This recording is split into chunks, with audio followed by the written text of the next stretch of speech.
நடிகை சமந்தா அவர்கள் நாகசேதனவை காதலித்து திருமணம் பண்ணிக்கிட்டாங்க. பிறகு கருத்து வேறுபாடுன்னு இருவருமே பிரிஞ்சுட்டாங்க. இப்போ 2வது கல்யாணத்துக்கு ரெடி ஆயிட்டாங்க சமந்தா. தோதாக அவங்க சொல்லியிருக்கிறது தான் இப்போ எல்லாரும் கவனிச்சிங்களான்னு கேட்டு வந்துட்டு இருக்காங்க. அப்போ மாப்பிள்ளை இவரானு பிரபலம் ஒருத்தர் பலீர்னு சொல்லியிருக்கிறாராம். நடிகை சமந்தாவுக்கு 2வது திருமணம் நடைபெறுகிறதாக சமூக வலைதளங்களில் அப்பப்போ வதந்திகள் வெளியாயிருக்கு. இது குறித்து இப்போ என்ன இருக்குது அப்படின்னு பார்த்தோன்னா, பயில்வான் ரங்கநாதன் அவர்கள் சமீபத்தில் பேசியிருக்காரு.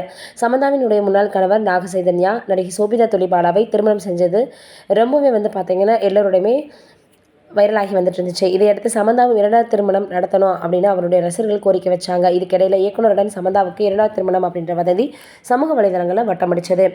இதை பார்த்த சில ரசிகர்கள் ஏற்கனவே திருமணமானவருடன் மறுமணம் வேணாம் அப்படின்னு சமந்தாவுக்கு அன்பு கட்டளையை போட்டிருக்காங்களாம். இப்படிப்பட்ட சூழலில் மூத்த பத்திரிகையாளர் நடிகருமான பயில்வான் ரங்கநாதன் சமந்தாவுக்கு 2வது திருமணம் குறித்து பேசியிருக்காரு. கிங் 24x7 சேனலில் அவர் செல்லும் பொழுது என்ன சொல்லியிருக்கிறாரு அப்படின்னா, ஆரம்பத்தில் நடிகர் சித்தார்த்துடன் லிவிங் டுகெதரில் வாழ்ந்து வந்தாங்க சமந்தா.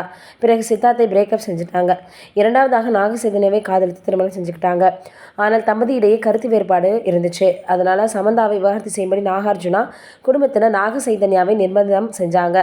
இதனால் சமந்தாவை நாகசைதன்யா விவாகரத்து செஞ்சார். நாகசைதன்யாவின் திருமணத்தை பார்த்ததுமே தானும் 2வது திருமணம் செய்து கொள்ள போகிறோம் அப்படின்ற எண்ணம் சமந்தாவுக்கு வந்திருக்கான். ஃபேமிலி மேன் வெப்சீரிஸில் ராஜு நிடிமூடு அப்படின்ற டைரக்டருடன் சமந்தா பணியாற்றிருந்தாங்க. இந்த வெப்சீரிஸில் உச்சக்கட்ட கவர்ச்சியுடன் சமந்தா நடிச்சிருந்தாங்க. அதனால் இந்த வெற்றிக்கு காரணமே சமந்தா தான் அப்படின்னு சொல்லப்படுது. அதற்கப்புறமாக என்ன இருக்குது அப்படின்னு பார்த்தோன்னா, இதற்கு தோதாக பாதுகாப்பான வாழ்க்கை துணை கைக்குழந்தையோடு இருந்தாலும் பரவாயில்லை அப்படின்னு சமந்தா போஸ்ட் போட்டிருக்காங்க. இதனுடைய அர்த்தம் என்னென்னா, டைரக்டர் ராஜ் ஏற்கனவே திருமணமாகி 2 குழந்தைகளும் இருக்காங்களாம். இருந்தாலும் பாதுகாப்பான கணவன் இருந்தால் போதும், வாழ்க்கை மகிழ்ச்சியாக இருக்கும்னு சமந்தா நம்புகிறாங்க. ஆக மொத்தம் ராஜுவுடனான சமந்தாவின் திருமணம் கிட்டத்தட்ட உறுதியாகிடுச்சுன்னு அந்த பேட்டியில் பயில்வான் சொல்லியிருக்கிறாரு. இப்போ இது வைரலாகி வருது. இது ஒரு புறம் இருக்க, பிரபல நடிகரான சிவாஜி அவர்களினுடைய மகன் ராம்பிரபு, இவர் ஒரு நடிகையினுடைய சகோதரியை ஏமாற்றிட்டாரு. திருமணம் பண்ணாமலேயே குழந்தை பெற்றெடுத்து அந்த குழந்தை இப்போ வாரிசுன்னு கூட அறிவிக்காமல் இருக்காருன்னு சமீபத்தில் ஒரு பிரபலம் சொல்லியிருந்தது ரொம்பவே வயலாகி இருந்துச்சு. தமிழ் சினிமா பொறுத்த வரைக்கும் கம்பீரமான அசால்ட்டான நடிப்பு அப்படின்னா சிவாஜி கணேசன் அவர்களை தான் சொல்லுவோம். நடிகர் திலகம் அப்படின்னு பெயர் பெற்றவர்.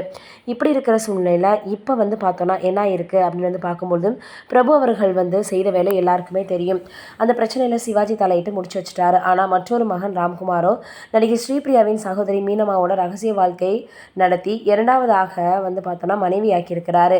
இவர்களுக்கு பிறந்த மகன் தான் சிவகுமார். பிக்பாஸ் நிகழ்ச்சியில் பங்கேற்ற அதே சிவகுமார் தான். ஆனால் இதுவரை ராம்குமார் அவரை மகனாக அங்கீகரித்ததே கிடையாது. இது குறித்து பரபரப்பான பேட்டி ஒன்று சமீபத்தில் பிரபலம் கொடுத்திருந்தார். அதில் சிவகுமார் என் பையன்னு ஒரு வார்த்தை சொல்வதில் அவருக்கு என்ன தயக்கம்? சிவாஜி குடும்பத்தில் பிறந்துட்டு இந்த மாதிரிலாம் ஒரு பொண்ணுக்கு துரோகம் செய்கிறது ரொம்பவே தவறு.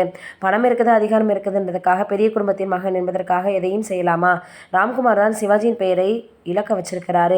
இந்த விஷயத்தை மறைக்க முக்கிய காரணம் சொத்து தான். சொத்துக்கு பங்கு கேட்டு அவர் வந்துருவாரும் தான் அவர் இப்படி பண்ணியிருக்கிறாருன்னு அவர் சொல்லியிருக்கிறது மிகப்பெரிய அளவில் வைரலாகி வருது.